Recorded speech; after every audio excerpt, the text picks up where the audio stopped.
Chapter 6 of The Curse of the Cheese Pyramid. Curdle me sour. Chewing my whiskers, I headed off to find the plane. A small sign that said "Dirt Cheap, Departing Flights" was tacked to the wall. It looked like some mouse had scribbled it with crayon. I turned down a dark hallway. At the end of the hall stood the plane. My fur broke out into a cold sweat when I saw it. Curdle me sour. Grandfather William had cut costs to the tailbone. The plane was all patched up. It looked like it wouldn't make it off the runway. There's a picture of the plane. It's pretty bad. I would not get on that plane. As I approached, I noticed a mechanic banging his hammer on one of the wings. "There," he grunted. "Maybe it won't crash this time." I gripped my suitcase tightly and climbed on board. A chubby flight attendant took my ticket. "You're in Class Z," she informed me. "Looks like somebody's been cutting costs to the tailbone, huh?" She waved me over to the seat number 17. It was a tiny, tattered wicker chair. Instead of a seatbelt, there was a piece of string. I tried not to scream. Still, my cold sweat had turned into a cold shower. I sat down carefully. Then I tied my string belt in a double knot. Oh, how did I get myself into this mess? Meanwhile, the plump flight attendant was making an announcement. "Does anyone wish to buy a parachute? This is your last chance. Take 'em or leave 'em," she snarled.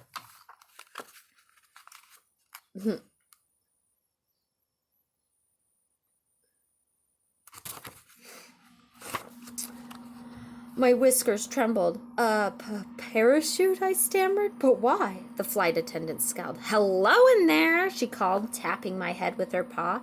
"Have you seen what this plane looks like?"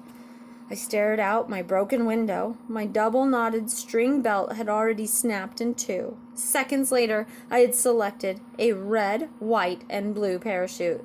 The flight attendant pointed to the price tag.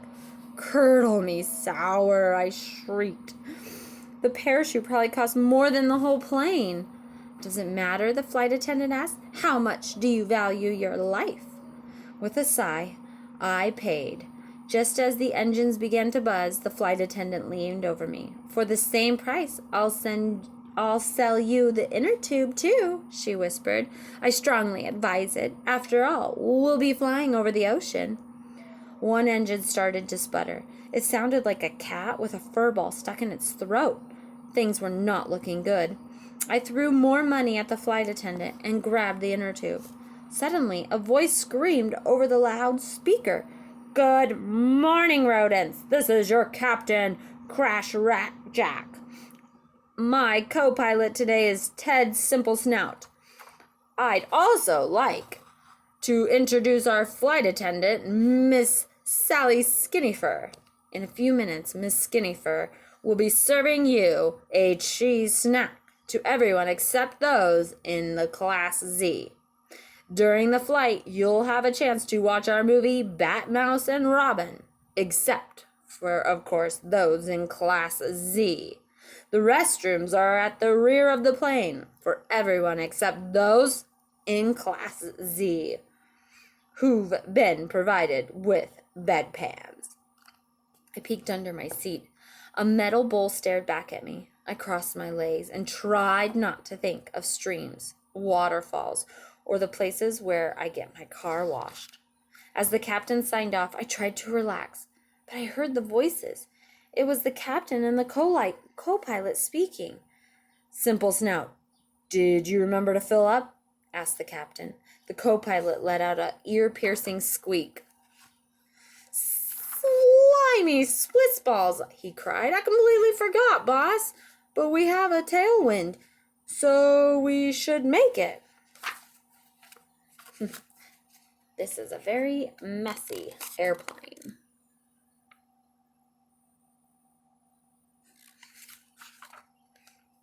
"You really think so?" the captain asked with a sigh. Simplesnout giggled. "Sure. Want to bet on it, boss?" he said. "I say with a tailwind, we can just about make it. Anyway, if worst comes to worst, we can always do the emergency landing.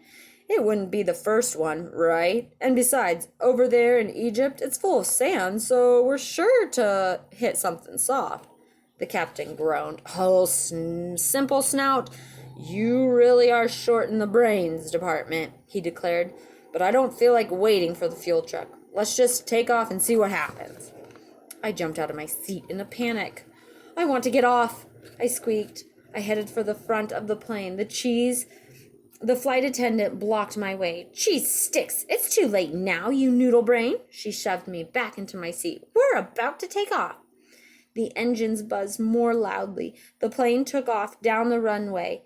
Then it wobbled into the air. I let out a silent scream. My fur stood on end. It really was too late. Too late to get off the plane. Too late to switch flights. Too late to show Grandfather William who the real boss was. I was risking my life on the plane with no fuel, flown by two wacky pilots. Oh, what a day! I would not have gotten on that plane.